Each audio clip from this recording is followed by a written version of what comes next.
నమస్కారం. ప్రేక్షకులందరికీ శుభోదయం. ఈనాటి శుభయోగం శీర్షికన ఆషాఢ శుక్ల నవమి తిథి సందర్భంగా ఎలాంటి విధి విధానాలు పాటించాలో, తద్వారా ఎలాంటి ప్రయోజనాలు సిద్ధింపజేసుకోవచ్చో పరిశీలిద్దాం. ఆషాఢ మాసంలో శుక్లపక్షంలో వచ్చే నవమి తిథి రోజు ఐంద్రీదేవిని ఆరాధన చేస్తే సకల శుభాలను సిద్ధింపజేసుకోవచ్చని ధర్మసింధు, నిర్ణయ సింధు అనే ప్రామాణిక గ్రంథాల్లో చెప్పడం జరిగింది. ఐంద్రీదేవి ఆరాధన రహస్యాలు మనం పరిశీలిస్తే, ఐంద్రీదేవి ఆరాధన గురించి చండీ సప్తశతిలో మనకు ప్రామాణికంగా చెప్పడం జరిగింది. చండీ సప్తశతిలో సప్తమాతృకల వర్ణన ఉంది. సప్తమాతృకలు అంటే బ్రహ్మదేవుల్లో ఉన్న శక్తి బ్రహ్మాణిగా, విష్ణుమూర్తిలో ఉన్న శక్తి వైష్ణవీదేవిగా, మహేశ్వరుడిలో ఉన్న శక్తి మాహేశ్వరీదేవిగా, కుమారస్వామిలో ఉన్న శక్తి కౌమారీదేవిగా, నరసింహస్వామిలో ఉన్న శక్తి నారసింహిగా, వరాహస్వామిలో ఉన్న శక్తి వారాహీదేవిగా, ఇంద్రుడిలో ఉన్న శక్తి ఐంద్రీదేవిగా, ఇలా సప్తమాతృకలుగా 7 రూపాలలో 7 అవతార స్వరూపాలలో రాక్షసుల మీద అమ్మవారి యుద్ధరంగంలో విజయం సాధించటానికి ఈ సప్తమాతృకలు విశేషంగా సహకరించారు. ఈ సప్తమాతృకలలో ఇంద్రుడిలో ఉన్నటువంటి స్త్రీశక్తి స్వరూపమే ఐంద్రీ అమ్మవారు. ఈ ఐంద్రీ అమ్మవారిని ఆరాధన చేయటం ద్వారా దీర్ఘకాలిక అనారోగ్య సమస్యల తీవ్రతను తగ్గింపజేసుకోవచ్చు, విశేషమైనటువంటి రాజయోగాన్ని సిద్ధింపజేసుకోవచ్చు. అధికార పదవులు అందిపుచ్చుకోవటానికి ఐంద్రీ అమ్మవారి ఆరాధన విశేషంగా సహకరిస్తుంది. ఈ ఐంద్రీ అమ్మవారి గురించిన వర్ణన కూడా చండీ సప్తశతిలో ఉంది. చండీ సప్తశతి ఏం చెప్తుందంటే, వజ్రహస్త తథైవైంద్రి గజరాజో పరిస్థిత ప్రాప్త సహస్రనయన యథా శక్రస్తథైవస అంటూ చండీ సప్తశతిలో ఐంద్రీ అమ్మవారి వర్ణన గురించి చెప్పారు. అంటే ఐంద్రీ అమ్మవారు ఎలా ఉంటుందంటే, వజ్రహస్త తథైవైంద్రి గజరాజో పరిస్థిత అంటే ఐరావతం మీద కూర్చొని చేతిలో వజ్రాయుధాన్ని ధరించి ఐంద్రీ అమ్మవారు యుద్ధరంగానికి వస్తుంది. అలాగే ప్రాప్త సహస్రనయన యథాశక్రస్తథైవస అంటే 1000 నేత్రములను కలిగి ఉండి ఐంద్రీ అమ్మవారు యుద్ధరంగానికి వచ్చిందని చండీ సప్తశతిలో ఈ శ్లోకంలో మనకు చెప్పారు. ఐంద్రీ అమ్మవారి సంపూర్ణమైన అనుగ్రహం కలగాలంటే ఇంట్లో దీపారాధన చేశాక ఐంద్రీ అమ్మవారికి సంబంధించి దేవీ భాగవతంలో చండీ సప్తశతిలో చెప్పబడినటువంటి ఒక ప్రత్యేకమైన శ్లోకాన్ని 11 సార్లు పఠించాలి. ఆ శ్లోకం ఏంటంటే, కిరీటిని మహావజ్రే సహస్ర నయనోజ్వలే వృత ప్రాణహరే చ ఐంద్రి నారాయణి నమోస్తుతే. ఇది మనకి చండీ సప్తశతిలో చెప్పబడినటువంటి ఐంద్రీ అమ్మవారికి సంబంధించిన ధ్యాన శ్లోకం. ఈ ధ్యాన శ్లోకంలో ఉన్న అర్థాన్ని పరిశీలిస్తే, కిరీటిని మహావజ్రే సహస్ర నయనోజ్వలే అంటే 1000 నేత్రములను కలిగి ఉండి వజ్రాయుధాన్ని ధరించి కిరీటం ధరించి వృత ప్రాణహరేచ ఐంద్రి వృతాసురుడనేటటువంటి రాక్షసుడిని సంహరించినటువంటి ఇంద్రుడిలోని శక్తికి కారణమైనటువంటి ఐంద్రీ అమ్మవారికి నమస్కారం అని చెప్పడమే ఈ శ్లోకంలో ఉన్న అంతరార్థం. కాబట్టి దీపారాధన చేసి ఈ శ్లోకం చదువుకోవటం, వీలైతే ఇంద్రాక్షి స్తోత్రాన్ని ఈరోజు పఠించటం లేదా శ్రవణం చేయటం ద్వారా ఐంద్రీ అమ్మవారి సంపూర్ణమైన అనుగ్రహానికి పాత్రలు కావచ్చు. వృత్తిపరంగా ప్రమోషన్లను త్వరగా సిద్ధింపజేసుకోవటానికి, అధికార పదవులు అందిపుచ్చుకోవటానికి ఈరోజు ఐంద్రీ అమ్మవారిని ఆరాధన చేస్తే విశేషమైన శుభ ఫలితాలను సిద్ధింపజేసుకోవచ్చు. రేపటి శుభయోగం శీర్షికన ఆషాఢ శుక్ల దశమి తిథి సందర్భంగా ఎలాంటి విధి విధానాలు పాటించాలో, తద్వారా ఎలాంటి ప్రయోజనాలు సిద్ధింపజేసుకోవచ్చో పరిశీలిద్దాం. నమస్కారం.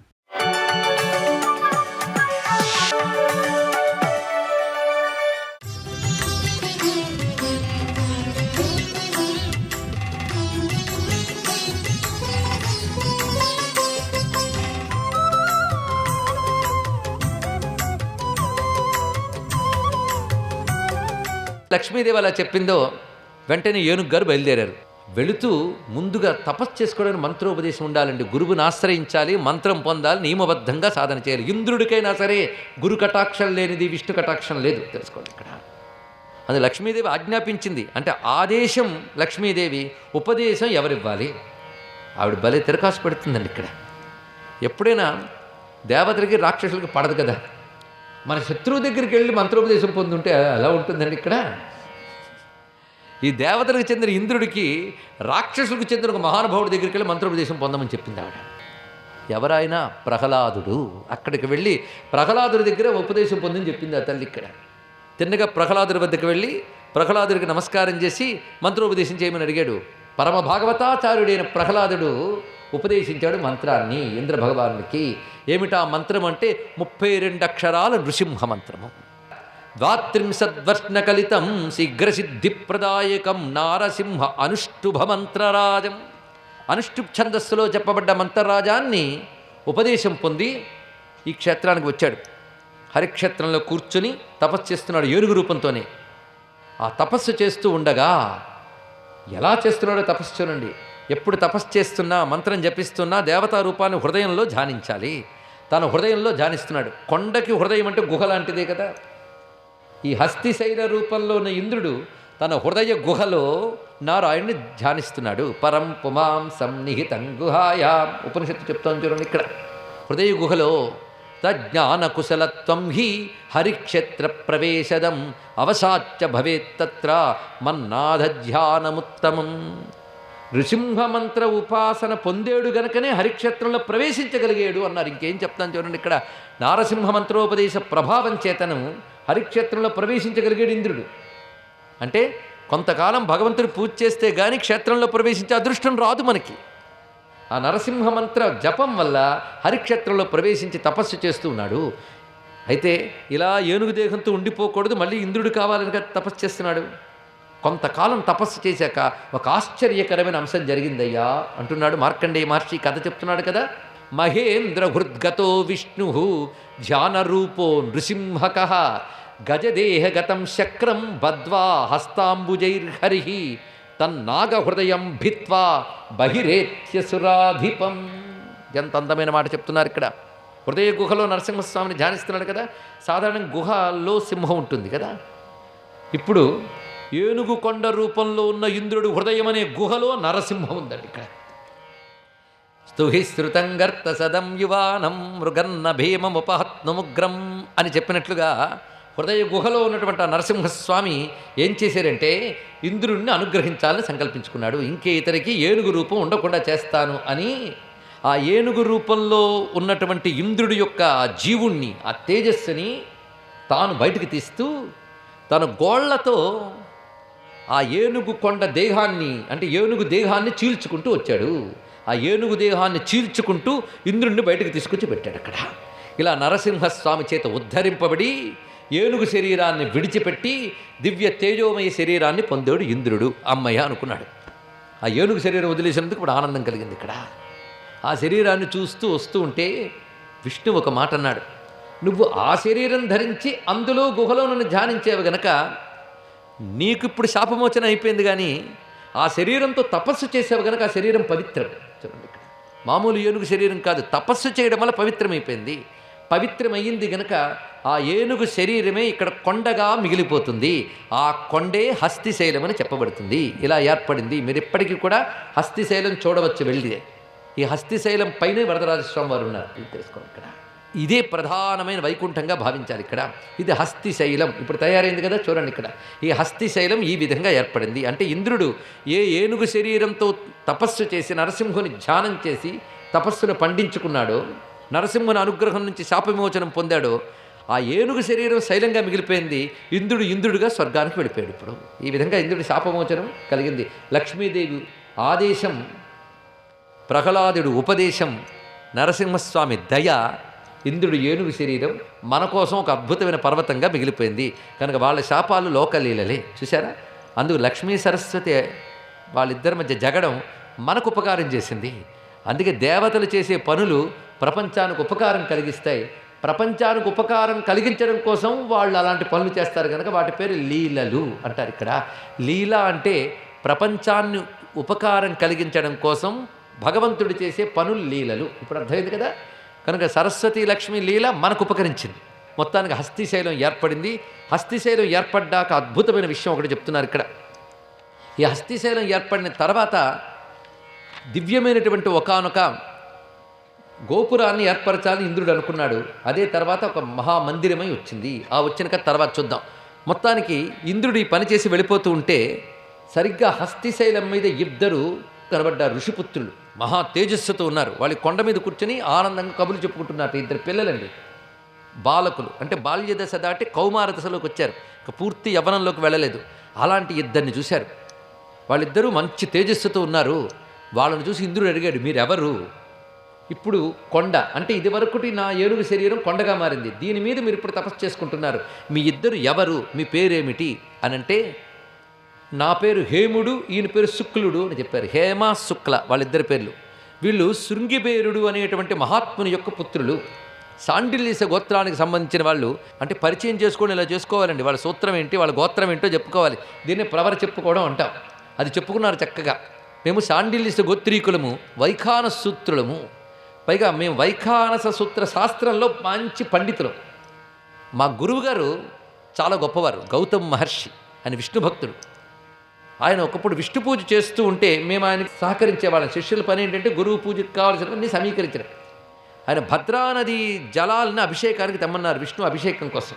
అప్పుడు నేను ఈ పిల్లవాడు ఇద్దరం కలిసి, అంటే హేమ శుక్ల, మేమిద్దరం గురువుగారు విష్ణు పూజ చేస్తున్నారు కనుక భద్రానది జలములు తీసుకురావాలని వెళ్ళాం. కుండ నిండా నీళ్లు పట్టుకొస్తూ ఆ త్రోవలో చక్కటి దర్భలు కనబడ్డాయి, సమిధులు కనబడ్డాయి.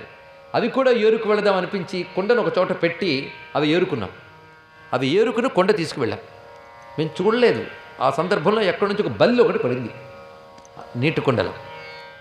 తిన్నగా వెళ్ళిన తర్వాత ఆయన ఏం చేశారంటే, ఆ నీటితో అభిషేకం చేస్తుంటే బల్లి కూడా విష్ణువు మీద పడింది. ఇక్కడ చూసుకోవద్దండి, వెంటనే ఎంత తప్పు జరిగిపోయింది అని చూసి, చూసుకోకుండా తెచ్చారు కనుక మీరిద్దరు బల్లులు అయిపోతారు కొన్ని అని చెప్పించారు ఇక్కడ.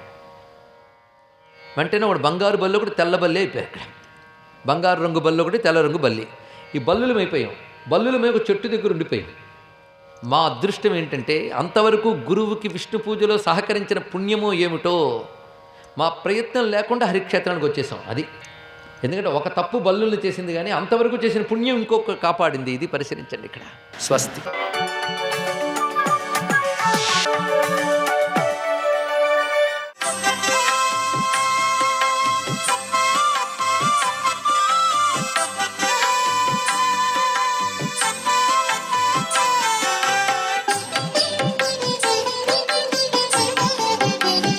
ఓం నమో నారాయణాయ, ఓం నమః శివాయ, శ్రీమాత్రే నమః. ఆశుతోషుడైనటువంటి పరమేశ్వరుణ్ణి వివిధ ద్రవ్యాలతో అభిషేకం చేయడంతో పాటుగా దారిద్ర్య దహన స్తుతి అనేటువంటిది ఎవరైతే సోమవారం నాడు పఠిస్తారో వారి ఇంట దారిద్ర్యం అనేటువంటిది లేకుండా చేస్తాడు పరమేశ్వరుడు. విశ్వేశ్వరాయ నరకార్ణవతారణాయ కర్ణామృతాయ శశేఖర ధారణాయ కర్పూర కాంతి ధవళాయ దారిద్ర్య దుఃఖ దహనాయ నమశివాయ అని ప్రారంభమవుతుంది. ఈ శ్లోకాలన్నింటినీ కూడాను ప్రతినిత్యం ప్రతివారు కూడాను పఠించినట్లయితే ఆ ఇంట దారిద్ర్యం అనేటువంటిది అస్సలు ఉండదు. అంతేకాదు, శివుని అభిషేకం చేసేటప్పుడు కూడాను పానవట్టం ఉత్తర దిశ వైపు ఉండాలి. ఉత్తర దిశకు అధిపతి కుబేరుడు. అందుచేత కుబేరుడు ధనానికి అధిపతి కాబట్టి, ఆ ధనాధిపతి యొక్క అనుగ్రహాన్ని ప్రసాదించింది పరమేశ్వరుడే కాబట్టి, మనం ఉత్తర దిశగా పానవట్టాన్ని ఉంచి గనక వివిధ ద్రవ్యాలతో అభిషేకం చేస్తూ దారిద్ర్య దహన స్థుతిని పఠించి తుమ్మి పూలు, ఉమ్మెత్త పూలు, మారేడు దళం పరమేశ్వరుడికి కనుక సమర్పించినట్లయితే కుబేరుడు మనకు సమస్త ఐశ్వర్యాల్ని కూడాను ఇవ్వడానికి ఆ శివాజ్ఞ తీసుకుంటాడు. శివుడు ఆజ్ఞను జారీ చేస్తాడు. అప్పుడు కుబేరుడు మనకు ఐశ్వర్యాన్ని ప్రసాదిస్తాడు అని శాస్త్రం. అందుకే ఉత్తర దిశలోనే ఆ పానవట్టం చూస్తున్నట్టుగా పెట్టి అభిషేకం చేస్తాం మన గృహాల్లో కూడాను. ఉత్తర దిశ వైపు పానవట్టం ఉంచి అభిషేకం చేసిన తర్వాత ఆ అభిషేక తీర్థాన్ని ఇంటి సింహద్వారపు వాకిలిపైన కొద్దిగా కనుక చల్లినట్లయితే కూడాను చాలా చక్కటి యోగవంతమైన ప్రభావాన్ని పరమేశ్వరుడు మనకు ప్రసాదిస్తాడు. శివాజ్ఞ లేనిదే చీమైనా కుట్టదు, భవాజ్ఞ లేనిదే భవబంధాలు తీరవు అన్న సామెతను మనం గుర్తు తెచ్చుకొని, శివాజ్ఞ వల్లనే ఇదంతా జరుగుతోంది, ఆయన అనుగ్రహ కటాక్షం వల్లనే ఇటువంటి మంచి మనందరికీ కలిగింది, కలుగుతోంది అని చెప్పేసి భావన చేస్తూ శివా నీకు కృతజ్ఞతలయ్యా అంటూ మనం కృతజ్ఞతలు చెప్పుకొని తరిద్దాం. సర్వే జనా సుఖినో భవంతు.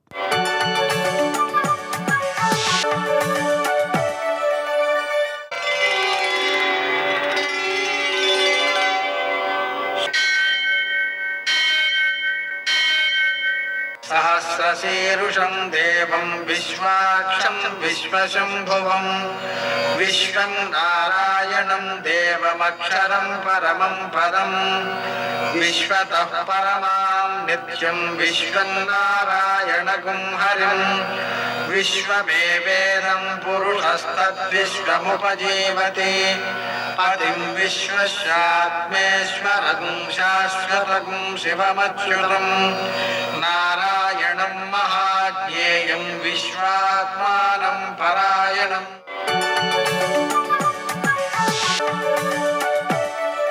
सूर्यशौर्यमथेन्दुरिन्द्रपदवी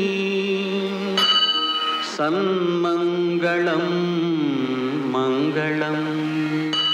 మృత్యుంజయాయ రుద్రాయ నీలకంఠాయ సంభవే అమృతేశాయ సర్వాయ మహాదేవాయ తే నమః. నేటి కాలమాన విశేషాలను గమనిద్దాం. స్వస్తిశ్రీ చాంద్రమాన క్రోధినామ సంవత్సరం, దక్షిణాయనం, కొన్ని పంచాంగాల్లో ఉత్తరాయణం, గ్రీష్మ ఋతువు, ఆషాఢమాసం, శుక్లపక్షం, సోమవారం. సూర్యోదయం 5:54, సూర్యాస్తమయం 6:50. తిథి నవమి రాత్రి 7:14 వరకు. నక్షత్రం స్వాతి రాత్రి 12:26 వరకు. వర్జం శేషంగా మిగిలినది ఉదయం 5:58 వరకు. దుర్ముహూర్తం మధ్యాహ్నం 12:45 నుంచి 1:40 వరకు. మరల మధ్యాహ్నం 3:23 నుంచి 4:15 వరకు. అమృతకాలం మధ్యాహ్నం 2:46 నుంచి 4:31 వరకు. రాహుకాలం సోమవారం కాబట్టి ఉదయం 7:30 నుంచి 9 గంటల వరకు. అష్టకవరకు రీత్యా శుభప్రదమైన సమయం ఉదయం 9:30. నేటి విశేషం సోమవారం ఐంద్రీ పూజ. ఐంద్రీ పూజ చేయడం ద్వారా పురుషులకు అనుకూలవతి అయినటువంటి చక్కని భార్య లభిస్తుంది, స్త్రీలకు అనుకూలుడైనటువంటి భర్త లభిస్తాడు. ఐంద్రి అంటే ఇంద్రుని యొక్క భార్య శచీదేవి. ఈమెకు సంబంధించినటువంటి ప్రత్యేక మంత్రం కూడా ఉంది. దేవీంద్రాణి నమస్తుభ్యం దేవేంద్ర ప్రియ భాషిణి వివాహం భాగ్యమారోగ్యం పుత్రలాభం చ దేహిమే. సామాన్యంగా పెళ్లి కావాల్సిన వాళ్ళు పెళ్లి కావాలనుకుంటారే తప్ప ఆ వ్యక్తి సౌమ్యంగా సరదాగా మాట్లాడేవాడు కావాలి, ప్రియంగా మాట్లాడేవాడు కావాలి, అలాగనే భాగ్యం సంపద కలిగినవాడు కావాలి, ఆరోగ్యం గలవాడు కావాలి, సత్సంతానం కావాలి అనేటువంటి అనుబంధముల విషయం మర్చిపోతూ ఉంటారు ఈ కోరుకునేటప్పుడు. మంత్రంలో అవి 4 ఉన్నాయి కాబట్టి ఈ మంత్రాన్ని జపించుకోవడం ద్వారా సమగ్రమైనటువంటి వైవాహిక జీవన సౌఖ్యం ఏర్పడుతుంది. దేవీంద్రాణి నమస్తుభ్యం దేవేంద్ర ప్రియభాషిణి వివాహం భాగ్యమారోగ్యం పుత్రలాభం చ దేహిమే. అలాగనే ఈరోజు సోమవారం కావడం వల్ల శంకరుణ్ణి, గౌరీదేవిని, చంద్రుణ్ణి పూజ చేసుకోవడం ద్వారా కేజీంపావు శ్వేతాక్షతలతో వారికి పూజ చేసి వాటిని ఆవులకు పెట్టడం ద్వారా చంద్రగ్రహ సంబంధమైన దోషాలు తొలగడంతో పాటు మానసిక ప్రశాంతి లభిస్తుంది. నేటి ఆణిముత్యాలు.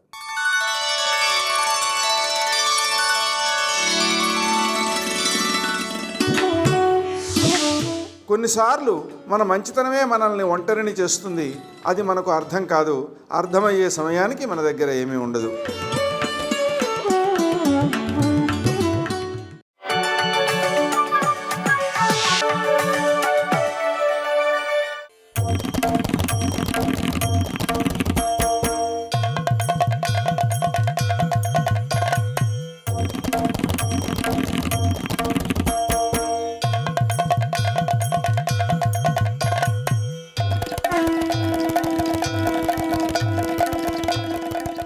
అంత కిందకి దిగి వచ్చిన అమ్మవారిలో మరి కుడి చేతి పక్క ఉండవలసినటువంటి శంకరుడు కనపడ్డే అంటే దానికి కారణం ఏమిటంటే శంకరుడు తెల్లగా ఉంటాడు. తెల్లగా శంకరుడు ఉంటే ఎర్రగా అమ్మవారు ఉంటుంది. తత్వత కాళీ నల్లగా ఉంటుంది, తత్వత ఎర్రగా ఉంటుంది. ఆవిడ ఎర్రగా ఉన్నటువంటి అమ్మవారికి ఆయన సగభాగం ఇచ్చాడు. ఇప్పుడు ఆ ఎరుపు వచ్చి సగభాగం వచ్చి ఊరుకుంటుంది ఏమిటి, ఆ ఎరుపు మిగిలినటువంటి కుడి చేతి పక్క కూడా కొట్టేసింది. ఆ ఎరుపు కాంతిలో తెలుపు కాంతి కలిసిపోయింది. కలిసిపోవడంలో ఇప్పుడు ఆ ఎరుపులో ఉన్న తెలుపు కనపట్టం లేదు, ఎరుపు వెనక తెలుపు. ఈ ఎరుపు వెనక తెలుపు ఎవరు చూపించాలంటే ఆవిడ చూపించాలి. ఇదిగోరా అబ్బాయి ఇక్కడే ఉన్నాడు చూడు అని ఆవిడ కొంచెం ఉపసంహారం చేస్తే ఆయన కనపడతాడు. ఆవిడ ఉపసంహారం చేయడం అన్న మాటకు అర్థం ఏమిటో తెలుసా? ఆవిడ ఆయన్ని చూపించడం అంటే మాయ తొలగించడం. మాయ తొలగించి ఆవిడ కలుపుతుంది. ఈ కలిపేటటువంటి బుద్ధికి ఔదార్యము అంటారు. అది దయాస్వరూపము అంటే అపారమైనటువంటి కారుణ్య బుద్ధి. దీన్నే లలితా సహస్రనామ స్తోత్రంలో వ్యాసుల వారు ధన్య అని కీర్తించారు. ధన్య అని అమ్మవారికో నామం. ఆ నామాన్ని భాస్కరరాయల వారు వ్యాఖ్యానం చేశారు. భాస్కరరాయల వారి నోటి వెంట పలికించినది అమ్మవారే. అమ్మవారి గురించి ఎప్పుడు ఎక్కడ చెప్పాలన్నా అమ్మవారు పలికితేనే పలకగలడు, వినా మార్గం ఉండదు. కాబట్టి ఆ తల్లే పలికింది భాస్కరరాయల వారిలోంచి. ఎవరు ధన్య అంటే 4 పనులు చేసేటటువంటి తల్లిని ధన్యాస్వరూపం అంటారు. ఆమె మన మనసులో కించిత్ భక్తి భావనతో నిలబడే ప్రయత్నం చేసినంత మాత్రం చేత అక్కరకొచ్చేటటువంటి లక్షణం కలిగిన తల్లి. ఎప్పుడూ పంచేంద్రియములకు సంబంధించినటువంటి సుఖాలు అనుభవిస్తూ వెళ్ళిపోవడం కాకుండా అసలు ఈ పంచేంద్రియములను పెట్టి ఈ పంచేంద్రియములకు ఇలా భోగమనుభవించగలిగినటువంటి శక్తిని మన మనస్సుకి అందచేసే లక్షణాన్ని పెట్టినది ఎవరు అని ఆలోచించాడు అనుకోండి. నేను మీకు ఒక ఉదాహరణ చెప్తాను. ఈ కన్ను ఉంది. ఈ కన్నుకి ముక్కు ఎంత దూరంలో ఉంది? అంగుళం కూడా దూరం ఉండదు. కంటికి ముక్కు అంత దూరంలో ఉంటుంది. ఈ కంటికి ఈ చెవి ఎంత దూరంలో ఉంది? చాలా దగ్గరగా ఉంటుంది. ఈ కంటికి ముక్కుకి చెవికి చర్మం ఎంత దూరంగా ఉంది? అసలు దూరం లేదు, చర్మం అంతటా ఉంది. ఇప్పుడు నాకు ఒకటి చెప్పండి, ఈ చర్మం స్పర్శ చెప్పాలంటే వెనకాతల అమ్మవారి అనుగ్రహం పడుతూ ఉండాలి. ఎదురుగుండా వస్తువు కనపడాలి అంటే మీ చేతిలో ఏదో ఒక దీపం పట్టుకుంటే సరిపోదు. మీరు వేసినటువంటి బ్యాటరీలలోని శక్తి ఆ బల్బు మీదకొస్తే ఆ బల్బు వెలిగితే కాంతి ముందుకొస్తుంది. అలా అంతటా ఉన్నటువంటి ఆత్మ చైతన్యం చర్మమంతటా ప్రవహిస్తే చర్మం స్పర్శ చెప్తుంది. అంతటా అదే చైతన్యం ఉంది కదా. చర్మం చేస్తున్నటువంటి పనిని చర్మం చేస్తూ ఎప్పుడైనా చెవి చేయలేని పనిని చర్మం చేయగలదా? అదే పరదేవత ఒక్కొక్క ఇంద్రియంలోంచి ఒక్కొక్క శక్తిని పంపిస్తూ ఉంటుంది. కానీ వెనక ఇవి పని చేయడానికి కారణం ఆ తల్లి. ఇది శంకర భగవత్పాదులు దక్షిణామూర్తి స్తోత్రంలో అంటారు. నానా ఛిద్ర ఘటోదర స్థిత మహాదీప ప్రభాభాస్వరం జ్ఞానం యస్య చక్షురాది కరణద్వారా బహిస్పందతి జానామీతి తమేవ భాంతమనుభాత్యే తత్సమస్తం జగత్ తస్మై శ్రీ గురుమూర్తయే నమగిదం శ్రీ దక్షిణామూర్తయే. కుండకి కన్నాలు పెట్టి అక్కడ దీపం పెట్టి కుండ బోర్లించాను అనుకోండి, అన్ని రంధ్రాల్లోంచి కాంతి కొడుతుంది. ఇప్పుడు కుండదా కాంతి, రంధ్రాలదా కాంతి, కుండ లోపల ఉన్న దీపందా కాంతి? దీపము యొక్క కాంతి కుండ రంధ్రములలోంచి వస్తోంది. లోపల ఉన్నటువంటి పరదేవత యొక్క అనుగ్రహం ఈ కన్నులలోంచి ప్రసరిస్తే మీరు కనపడుతున్నారు. చెవిలోంచి ప్రసరిస్తే మీ మాట వినపడుతోంది. ముక్కులోంచి ప్రసరిస్తే వాసన తెలుస్తోంది. నాలుక మీద ప్రసరిస్తే రుచి తెలుస్తోంది. చర్మం అంతటా ప్రసరిస్తే స్పర్శ తెలుస్తోంది. ఆ దీపం కానీ నిధనమైపోయింది అనుకోండి, ఇవన్నీ ఉన్నా ఉపయోగం లేదు. ఆ దీపం ప్రధానం. ఆ దీపం వెలగనప్పుడు ఇది ఎందుకు? ఇంకా ఇవన్నీ లోపల దీపం నిధనమైపోతే కుండకి కన్నాలుంటే ఎవరికి కావాలి, కుండ ఉంటే ఎవరికి కావాలి? ఏ వెలుతురు వస్తుంది అందులోంచి? ఏం రాదు. ఆ తల్లి ప్రధానమూర్తి. ఇప్పుడు అసలు ఎవరు దీనికి అంతటికీ కారణం? ఇన్ని రకాల పదార్థాలు తిని రుచులు చూస్తున్నానే, ఇన్ని భోగభాగ్యాలు అనుభవిస్తున్నానే, ఎవరో ఉన్నారు అని చెప్పడానికి నా అనుభవం చాలు. సర్వం శ్రీ ఉమామహేశ్వర పరబ్రహ్మార్పణమస్తు. స్వస్తి.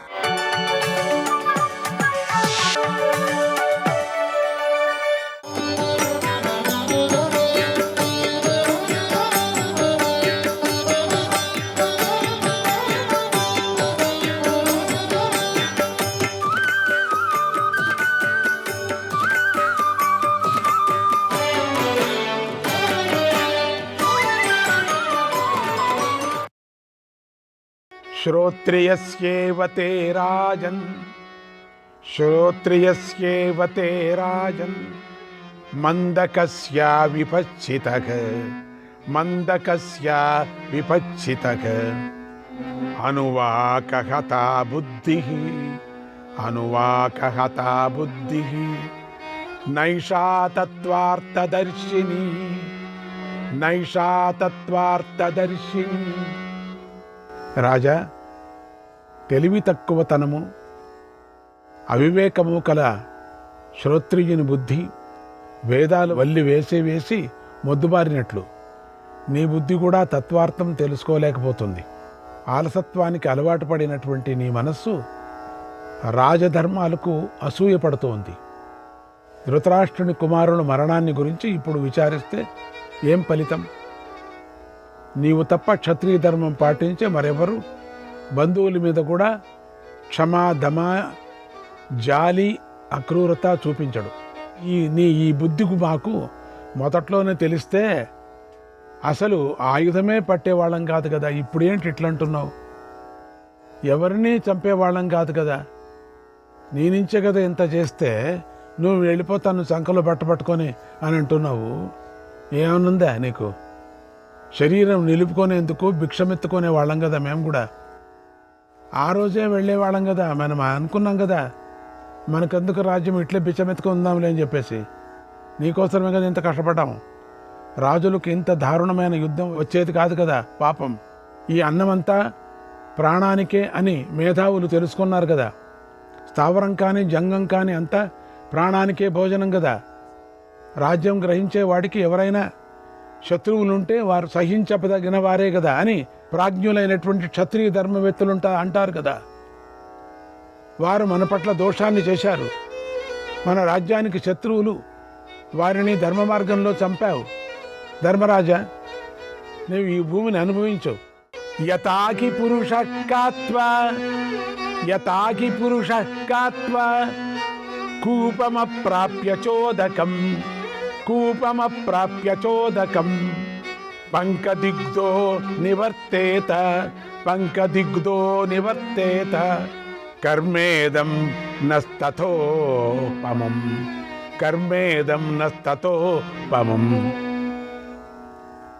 నూతిని త్రవ్వి నీటిని తీసుకోకుండా బురదంతా శరీరానికి పూసుకొని తిరిగి వచ్చేవాడి పనిలా ఉంది మన పని. ఆహా, నీళ్ళని కొంచెం కాసేపు ఉంటే నీళ్ళు అట్లా బాగా తేటైపోతాయి. అది ఊరికే ఉండకుండా బురద పూసుకుంటున్నాం. పెద్ద చెట్టు ఎక్కేసి తేనె తీసుకొని దాన్ని త్రాగకుండానే చచ్చిపోయినట్లుంది మన పరిస్థితి. ఆశతో రాజమార్గం ఎక్కి వెళుతూ మధ్యలో నిరాశ చెంది వెనుదిరిగిన వాడి పనితో సమానంగా ఉంది ఈ పని. శత్రువులను చంపినవాడు చివరకు తన్ను తాను చంపుకున్నట్లు ఉంది మన పని. ఆకలి వేస్తున్నప్పుడు అన్నం దొరికితే తినని వాని విధంగా ఉంది మన పని. ప్రయత్నించి కామినీని సంపాదించి అనుభవించని కాముకుడిలాగా ఉంది మన పరిస్థితి. రాజా, మందబుద్ధి అయిన నిన్ను పెద్దవాడనుకొని నీ వెంట పడుతున్నటువంటి మమ్మల్ని మేము తిట్టుకోవాలి. మేము భుజబలం గలవాళ్ళం, విద్యావంతులం, అభిమానవంతులం.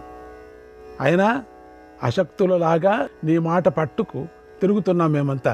నీ మాట అని. ఇప్పుడు మేము పట్టేది లేదులే నీ మాట. దిక్కులేని వారికి దిక్కు మనం. అయినా సర్వస్వం మనమంతా పోగొట్టుకున్నాం.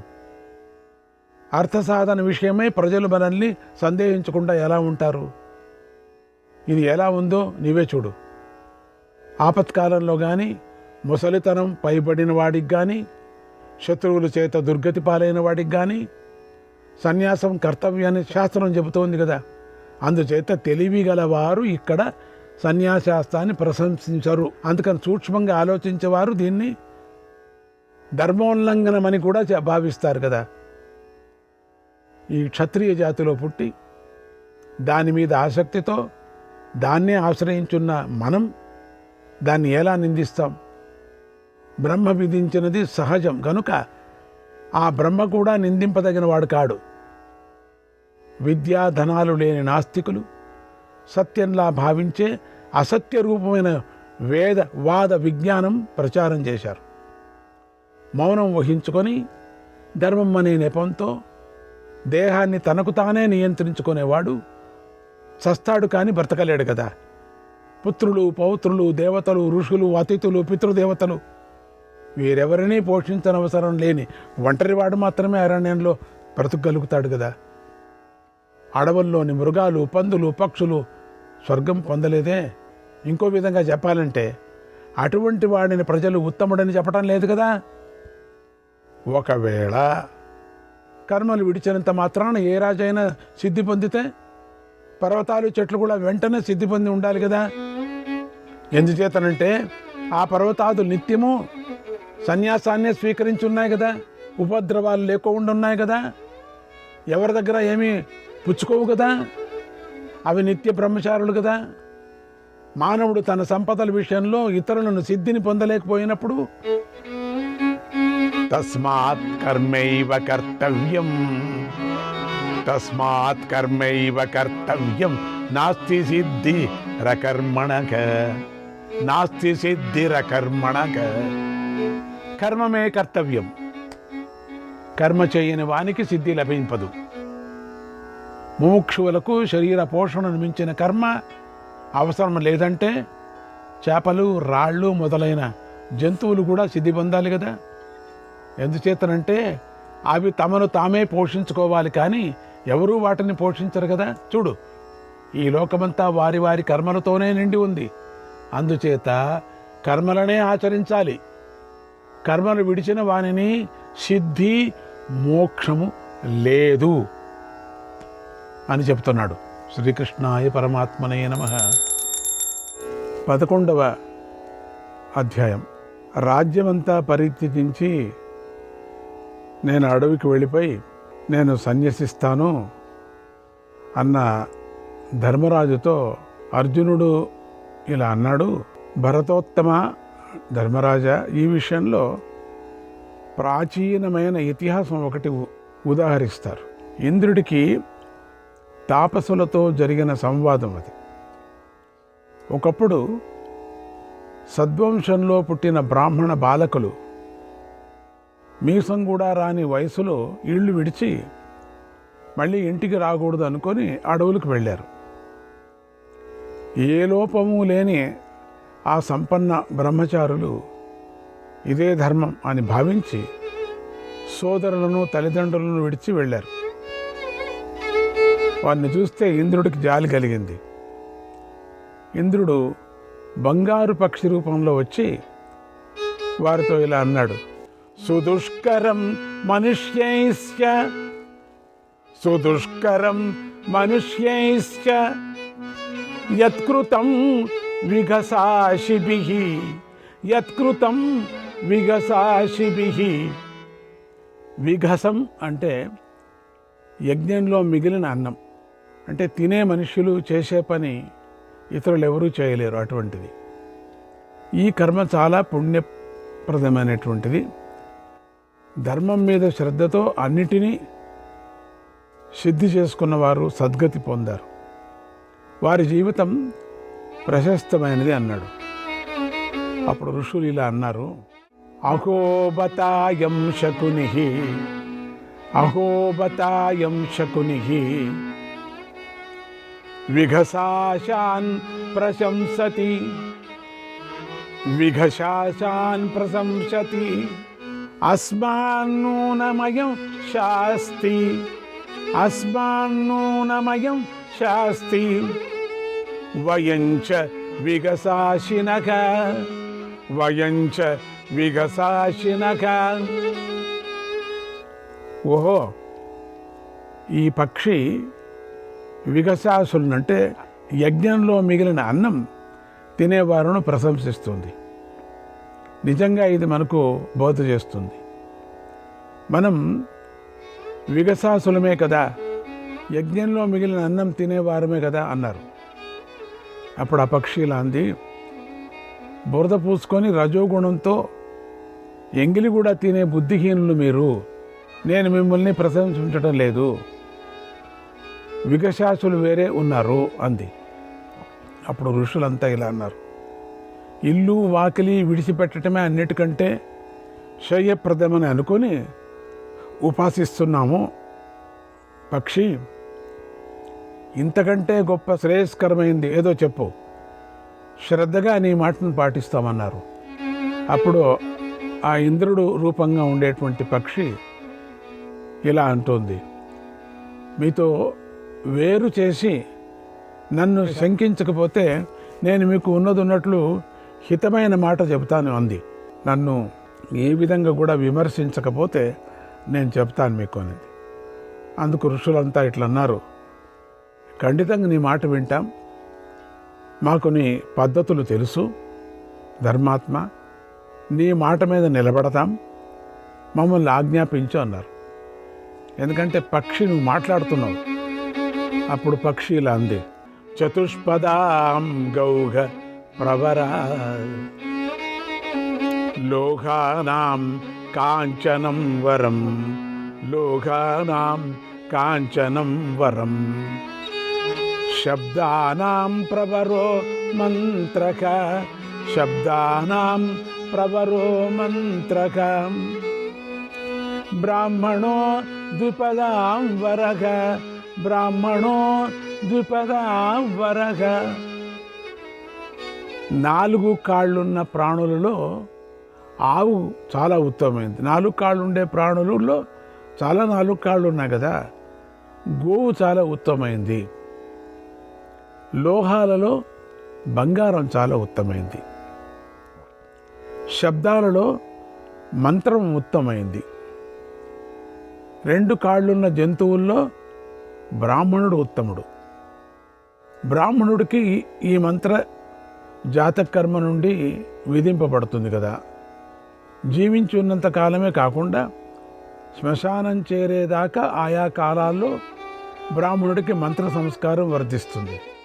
కర్మాణి వైదికాన్యస్య స్వర్గక పంతాస్వనుత్తమగా.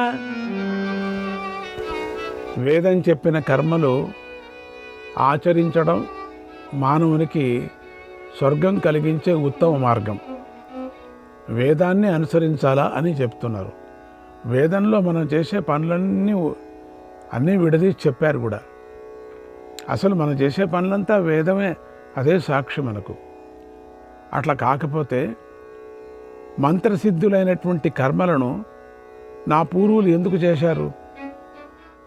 వారు చేశారంటే వేద విహిత కర్మలు తప్పక స్వర్గం కలిగిస్తాయనేటువంటి దృఢ నిశ్చయం కలవాడు ఆత్మను పొందుతాడు. అలాగే ఇతర సిద్ధిని పొందుతాడు.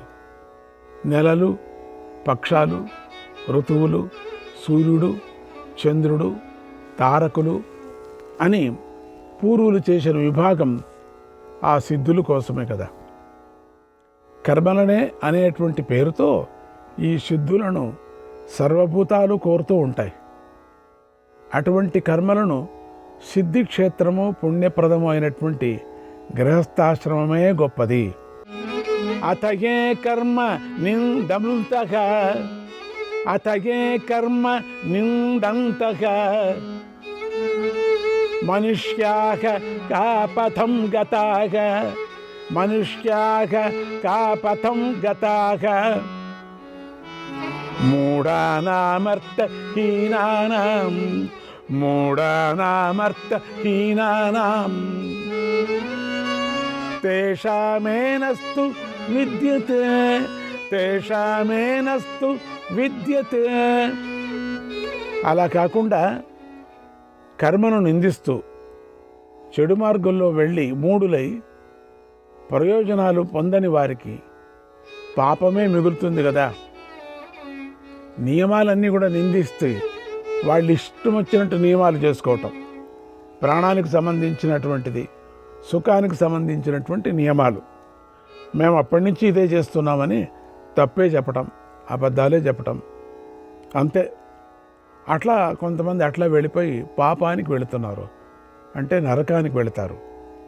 దేవవంశాన్ పితృవంశాన్, దేవవంశాన్ పితృవంశాన్, బ్రహ్మవంశాశ్చ శాశ్వతాన్, బ్రహ్మవంశాంశ్చ శాశ్వతాన్ సంత్యజ్య మూఢావర్తంతే, సంత్యజ్య మూఢా వర్తంతే తతో యాంత్య శృతిపతం, తతో యాంత్య శృతిపతం. మూఢులు దేవమార్గాలు, పితృమార్గాలు, శాశ్వతాలైనటువంటి బ్రహ్మ మార్గాలు విడిచి తిరుగుతారు. ఇవి మాత్రం వదిలేసి మిగతావన్నీ చేస్తూ ఉంటారు. దాంతో వారు వేద విరుద్ధ మార్గంలో పడిపోతారు. తపస్సుతో కూడినది కర్మ మార్గం మీకు కలుగుగాక అని దదామి మొదలైన మంత్రం చెబుతూ ఉంది. అందుచేత ఆ మార్గాల్లో ఉండటమే తపస్సుల యొక్క తపస్సు అని చెప్పబడుతోంది. దేవవంశాన్ బ్రహ్మవంశాన్, దేవవంశాన్ బ్రహ్మవంశాన్, పితృవంశాశ్చ శాశ్వతాన్, పితృవంశాంశ్చ శాశ్వతాన్, సంవిభజ్య గురోశ్చర్యాం, సంవిభజ్య గురోశ్చర్యాం, తద్వై దుష్కర ముచ్యతే, తద్వై దుష్కర ముచ్యతే. దేవమార్గం, పితృమార్గం, బ్రహ్మ మార్గం, ఇలా 3 విధాలుగా ఉన్నటువంటి కర్మమును గురువుగారి సేవ రెండిటినీ విభజించుకొని ఆచరించటమే కష్టసాధ్యమైన తపస్సు అంటారు. ఇటువంటి దుష్కర తపస్సు చేయటంలోనే దేవతలు ఉత్తమ స్థితిని పొందుతారు. అందుచేత గృహస్థ ధర్మాన్ని చక్కగా నిర్వహించడమే దుష్కరమని మీకు చెబుతున్నాను. ఈ గృహస్థంలోనే అంతా ఇమిడి ఉంది. ఈ గృహస్థ విధిలో చేసే కర్మ రూపమైన తపస్సే ప్రజలకు మూలం. అదే శ్రేష్టం కూడా, ఇందులో సందేహం లేదు. సుఖదుఖాదులైన ద్వంద్వాలకు లోను కాని మత్సర రహితులైనటువంటి జ్ఞానులు దీన్ని తపస్సు అంటారు. బ్రహ్మచర్యం మొదలైనటువంటి వ్రతాలను లోకంలో మధ్యమ తపస్సు అంటారు. విఘసాన్ని అంటే దేవతలకు నివేదించిన అన్నాన్ని తినేవారు. ఎవరు కదల్చలేని, తిరస్కరింపలేని పదవిని పొందుతారు. అంటే దేవుడికి నైవేద్యం పెట్టిందే అంత మాత్రమే తినాలా, అది చాలా అపురూపం. అది ఇంక వేరే ముట్టరు. దత్వా తిథిభ్యో దేవేభ్యః, దత్వా తిథిభ్యో దేవేభ్యః, పితృభ్య స్వజనాయ చ, పితృభ్య స్వజనాయ చ, అవశిష్టాని ఏ స్న్యంతి తానాహుర్విఘసాసినః, తానాహుర్విఘసాసినః. ఉదయము సాయంకాలము తన కుటుంబంలో యథావిధిగా అతిథులకు, దేవతలకు, పితృదేవతలకు తన వారికి విభజించి పెట్టి మిగిలిన దానిని తినేవారిని విఘశాసులు అని అంటారు. అందుచేత స్వధర్మాచరణం చేస్తూ చక్కని వ్రతాలు ఆచరించే సత్యభాషణుల సంశయాలు నశించి లోకానికి గురువులవుతారు. దుష్కరమైన ఇటువంటి తపస్సు చేసేవారు ఇంద్రలోకం చేరి మాశ్చర్యరహితులై అక్కడ చాలా సంవత్సరాలు నివసిస్తారు అంది ఆ పక్షి. అప్పుడు ఆ ధర్మార్థ సహితమైనటువంటి హితవాక్యాలు విని బాలకులు గృహస్థాశ్రమం కంటే ఇతర ఆశ్రమంలో సిద్ధి లేదని తలచి గృహస్థాశ్రమాన్ని ఆశ్రయించారు. మిగతా ఆశ్రమాలు చాలా కష్టం అని చెప్పేశారు. గృహస్థాశ్రమం చాలా సులభం అన్నారు.